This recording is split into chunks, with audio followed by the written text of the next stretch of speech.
अस्सलाम वालेकुम वरहमतुल्लाहि वबरकातुह। तो अज़ीज़ तलबा व तालिबात, उम्मीद करता हूँ कि आप खैरियत से होंगे। तो आज हमने एक मुख्तसर नोट बनाए हैं दास्तान पर, ठीक है।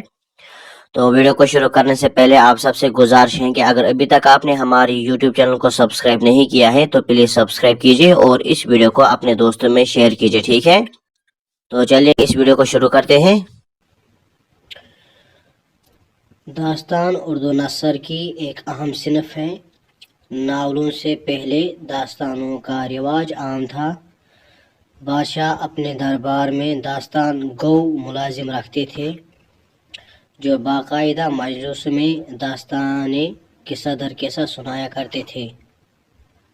दास्तान सुनाने का मकसद लोगों को कुछ वक्त के लिए फराहत व मसरत का सामान फराहम करना था।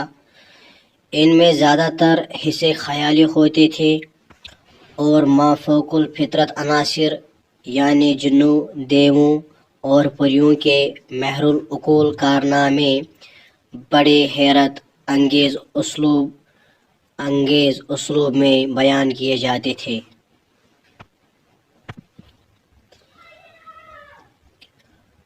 बज़ाहिर इन किस्सों का हकीकी ज़िंदगी से दूर का भी वास्ता नहीं होता था, ताहम इनमें अपने ज़माने की माशरत की अक्कासी भी होती थी।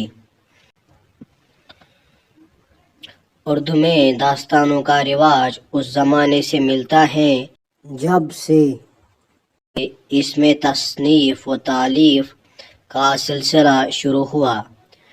जुनूबी हिंद में मुला वजही की लिखी गई सबरस उर्दू की कदीम तरीन दास्तान है और शुमाली हिंदुस्तान में लिखी दास्तान किस्सा महर अफरोज़ व दिलबर है।